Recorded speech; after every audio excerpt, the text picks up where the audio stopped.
ইমাম সাহেবরা দুইটা কথাতে বিভ্রান্তি করে, সেটা হলো শিরিক এবং বিদআত। করে কি করে না? এই শিরিকের মধ্যে প্রথম হইছে যে পীর আউলিয়াদের কথা বলছি, আমরা পীরের কাছে যাই, পীরের কাছে চাই বিধায় আমাদেরকে কি বলা হয়? শিরিককারী। কি বলা হয়? শিরিককারী। আমরা যদি পীরের কাছে গিয়া শিরিক করে থাকি, পীরের কাছে চাইয়া শিরিক করে থাকি, একই মসজিদে একই ইমাম যদি দুই কথা বলে, তার পেছনে নামাজ হবে? জোরে বলেন। এক পক্ষে দুই কথায় নামাজ হবে? আচ্ছা, যদি না হয় এখন আমার কথাটা বিশ্লেষণ করেন। আমি পীরের কাছে যাইয়া চাইছি বিধায় আমাকে কি বলছে? শিরিককারী। মসজিদ উন্নয়নের জন্য ইমাম সাহেব টাকা চায় কি চায় না? জোরে বলেন। কার কাছে চাইছে? জোরে বলেন। তাহলে মানুষের কাছে যেই টাকাটা চাইছে, উনি আমাকে চাইতে বলছে কার কাছে? জোরে কন। উনি চাইছে কার কাছে? জোরে কন। ও তাইলে ওনারে চাইতে গেছে খোদায় মানুষের কাছে, আমারে চাইতে গেছে কার কাছে? এটা কি বাস্তব? তাহলে আমার ক্ষেত্রে যা আপনার ক্ষেত্রেও কি চাই, তাহলে আমাকে যদি আল্লাহর কাছে চাইতে হয়, পীরের কাছে চাওয়া যাবে না, চাইবো কার কাছে? তাহলে আপনি চাইবেন কার কাছে? আপনি চাইছেন কার কাছে? জনগণের কাছে। জনগণ কি খোদা? বাসায় গিয়ে বলে ভাত দাও, বিবি ক্ষুধা লাগছে ভাত দাও। ভাতটা চাওয়ার কথা কার কাছে? জোরে কন। চাইছে কার কাছে? বিবি কি খোদা? উনি কি করছে? শিরিক করতে কি করে নাই? এরপর এক গ্লাস পানি দাও। পানি দেওয়ার কথা কে? চাইবো কার কাছে? জিন্দগিতে কোনদিন আল্লাহর কাছে পানি চাইছে? জোরে কন। পানি চায় না। পানির জন্য আপনি শিরিক করলেন, ভাত খাওয়ার জন্য আপনি শিরিক করলেন। আর আমি একটা মুসিবতে পড়া, আমি আমার আল্লাহ রাসূলকে চেনা জানা এবং শোনার জন্য, বোঝার জন্য কামেল মোকাম্মেল কতমেল গেছি, একজন মাত্র শিক্ষিত কামেল মোকাম্মেল ওলি আল্লাহর কাছে গেছি বিদে আপনি আমাকে শিরিককারী বললেন। আপনি যে সমস্ত মানব জাহানের সাথে শিরিক করছেন, ওই শিরিককারী হিসেবে আপনার তো তামাম জনমভর আপনার সাজা হবে। আর আমি মাত্র কামেল মোকাম্মেলের কদমে গেছি। আমি একজন ব্যক্তি যার কাছে আল্লাহ রাসূলের প্রেম মহব্বত শিক্ষা নেওয়া যায়, ওনাকে ওসিলা ধরে আল্লাহর কাছে চাইছি। আপনি যদি তামাম মসজিদ আল্লাহর ঘরের জন্য শিরিক করতে পারেন, আমি আল্লাহ রাসূলকে পাওয়ার জন্য কামেল মোকাম্মেলের কদমে শিরিক করতে পারবো না কেন? কথা যুক্তি আছে না নাই? অতএব ওই ইমাম সাহেব যদি মসজিদে গিয়ে একটু পরে নামাজ পড়াইতে যায়, ওনার পেছনে নামাজ হবে? জোরে বলেন হবে? অতএব নামাজের পূর্ব শর্ত হয়েছে ইমাম সাহেব ঠিক কিনা। যে ইমাম আমাকে আল্লাহর কাছে চাইতে বলা, উনি নিজে মানুষের কাছে চায়, ওনার পেছনে নামাজ কতটুকু যৌক্তিক হবে সেটা আমার চেয়ে আপনারা ভালো জানেন। তাই আমি আপনাদেরকে উদাত্ত আহ্বান জানাবো। আরেকটা আছে বেদাতের ফিতনা। আসলে উনিও খারাপ কিছু চিন্তা করে না, আমরাও চিন্তা করি না। আমাদের মধ্যে ফিতনা সৃষ্টি করা হয়। উসিলা ছাড়া আল্লাহর কাছ থেকে কিছু পাওয়া যায়? কোরআন যেটাকে নিয়ে আমরা কথা বলি, সেখানেও কোরআনে আয়াত কার মাধ্যমে নাযিল হয়েছে?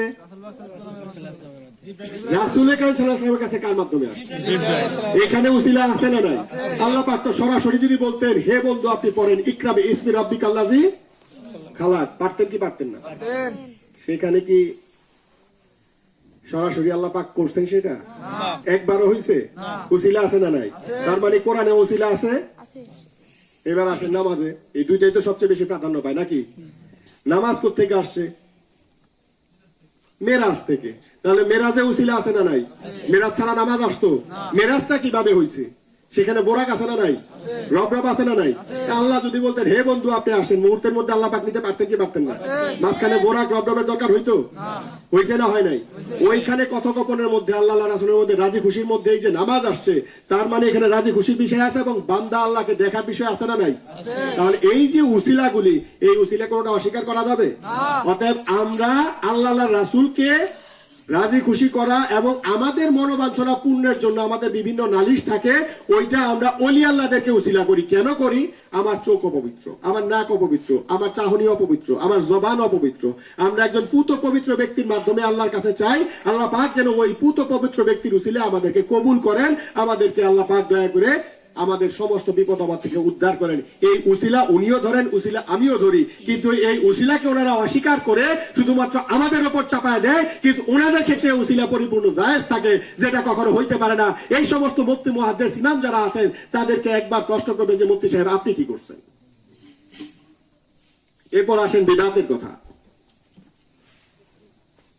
আমরা 4 দিনের খরচ করি, 40 দিনের খরচ করি, তারপর জানাজার পরে মোনাজাত করি কি করি না? এগুলি সবই ওনারা বেদাতের আওতায় ফেলছেন। কিন্তু উনি যে মাদ্রাসা, আল্লাহ রাসূলের জমানে কি মাদ্রাসা ছিল? জোরে বলেন। মাদ্রাসায় পড়া কি? মুফতি লাগানো কি? মুহাদ্দিস লাগানো কি? এটা কি উনি ব্যবহার করে? মোবাইল ব্যবহার করে না কোনো মুফতি? মোবাইল ব্যবহার করা কি? ইউটিউব ব্যবহার করা কি? ফেসবুক ব্যবহার করা কি? তার মানে আপনি প্রতি মুহূর্ত ব্যবহার করতেছেন, ওটাতে কিচ্ছু যায় আসে না। আমি একটা জানাজায় গেছি, রব্বানা যালামনা আনফুসানা ওয়া ইল্লাম তাগফির লানা ওয়া তারহামনা লানাকুনান্না মিনাল খাসিরিন। হে পরওয়ারদিগার, আমরা এখানে কতিপয় গুনাহগার ব্যক্তি এই লাশটাকে সামনে রেখে হাত তুলছি। মানুষের মন নরম আছে না নাই? ওইখানে একটু চোখের পানি পড়বে কি পড়বে না? অন্তত তার আপন জনদের চোখের পানি তো পড়বে নাকি? সেই উসিলায় আমাদের গুনাহ মাফ করতে পারে কি পারে না? সেখানে তো কাউকে গীবত করে, গালি দেয়, বাজে মন্তব্য করে। সেইখানেও আপনারা বলেন যে জামাত হয়ে গেছে, বাস দোয়া হয়ে গেছে, এইখান থেকে বিতাড়িত করেন। 4 দিনের খরচ করি, 40 দিনের খরচ করে বাৎসরিক এবার মিলাদ করি। মেহমানদারি করা কি? জোরে কর, নোট করে নেন এই কথাটা। এই অত্র এলাকায় জলসা নামের একটা প্রোগ্রাম হয় কি হয় না? বড় বড় মুফতি মুহাদ্দিসরা আসে কি আসে না? আল্লাহ রাসূলের প্রথম 2টা সুন্নত, একটা হলো সালাম দেওয়া, আরেকটা কি? জোরে বলেন। দেখে নেন, ওনাদের জীবনে এই মেহমানদারি সুন্নতের কথা মুখ দিয়ে বের হয় না। ওনারা নিজেরা কোনোদিন মেহমানদারি করবে না, আর ওই মেহমানদারি ওয়াজও কোনোদিন করবে না। যদি কেউ আল্লাহ রাসূলের প্রেমে উদ্ভাসিত হয়ে থাকে, প্রকৃত মুমিন হয়ে থাকে, আল্লাহ রাসূলের প্রথম 2 সুন্নত বাদ দিয়া মুমিন হওয়া অন্তিম কালেও সম্ভব হবে। মুসলমান হইতে পারেন, কিন্তু মুমিন হওয়া সম্ভব নয়। আর যদি মুমিন হয়ে থাকেন, তাহলে যাদেরকে দাওয়াত দিয়ে আনছেন, দাওয়াত দিয়ে আনলে মেহমানদারি করতে হয় কি হয় না? জোরে বলেন। ওই মেহমানদারি ওয়াজ শুনছেন আজ পর্যন্ত? কেন না? আল্লাহ নিষেধ করছে? রাসূল নিষেধ করছে? তো মুখ দিয়ে আসে না কেন? কারণ আপনার ভেতরে সেই পরিপূর্ণ ফয়েজ, যেটা বলছি অলৌকিকতা। কেন জানেন? অলৌকিকতা ছাড়া ইসলামের পরিপূর্ণ রূপ ধারণ করা সম্ভব নয়। তাই আমি সুলাইমান আলাইহিস সালামের ইতিহাস দিয়ে শেষ করি। সুলাইমান আলাইহিস সালাম সবাইকে খাওয়াইতে চাইছিলেন, ততক্ষণ পর্যন্ত এটা পরিপূর্ণতা পায় নাই যতক্ষণ পর্যন্ত আল্লাহ পাকের নির্দেশ আসে নাই। যখন আল্লাহ পাক নির্দেশ দিলেন, তখন সমস্ত পশু পাখি সবাই খাইছে না খায় নাই? এই সমস্ত কিছু খাওয়ার পরও খাবার ছিল কি ছিল না? ওইখানে আল্লাহ পাকের রহমত ছিল। ওই রহমত নেওয়ার চেষ্টা করেন যেখানে আল্লাহ পাক রাজি খুশি থাকবে। যদি রাজি খুশি থেকে এক দেড় তবরক থাকে, তামাম জাহান যদি এখানে লুটে পড়ে খায়, অন্তিম কারণ সেই তবরক শেষ করা সম্ভব হবে না। কারণ এখানে আল্লাহ রাসূলের রহমত আছে না নাই? অর্থাৎ সেই রহমত নেওয়ার চেষ্টা করেন। সেই রহমত যদি আমরা অর্জন করতে পারি, আমাদের ইহকাল এবং পরকালের তারাক্কি অর্জন করা সম্ভব হবে। সেই রহমতের ফয়েজ যদি আমাদেরকে অর্জন করতে হয়, সেই তাসাউফের জ্ঞান যদি আমাদেরকে অর্জন করতে হয়, কামেল মোকামেলের কদম ছাড়া এই ধ্যানের চর্চা, এই জ্ঞানের চর্চা, এই তাসাউফের চর্চা অন্য কোথাও সম্ভব নয়। সেই চর্চার দাওয়াত আপনাদেরকে দিয়ে আমি আপনাদের সকলের কাছ থেকে বিদায় নিলাম।